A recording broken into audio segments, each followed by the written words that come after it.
massage. La domination politique n'est pas un rapport de compassion, la domination politique est un rapport de force. Nous sommes en démocratie. Et en démocratie, nous sommes beaucoup plus libres qu'en monarchie. Sauf que c'est mal connaître les principes de la domination. Les modalités psychologiques du consentement au pouvoir, ce sont l'ensemble des stratégies mises en œuvre par un État pour substituer à la liberté réelle ce qui n'est que le sentiment de la liberté. La liberté n'est pas la capacité virtuelle à pouvoir faire ce que l'on veut.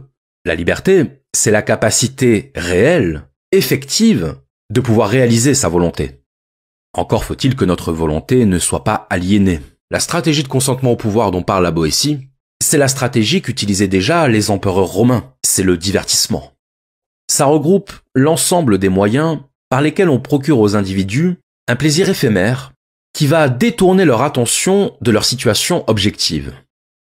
Quand on va voir un match de foot, on ne se pose pas la question de la domination politique.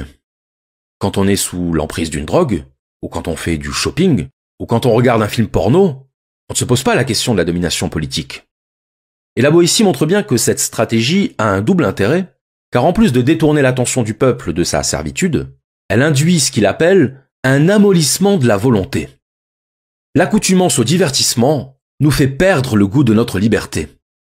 Et donc cette stratégie d'amollissement de la volonté par le divertissement montre bien que le pouvoir ne s'exerce pas uniquement par la force. Car lorsqu'il s'exerce par la force, le pouvoir devient visible. Et alors, à ce moment-là, il ouvre la voie à la possibilité de l'insurrection.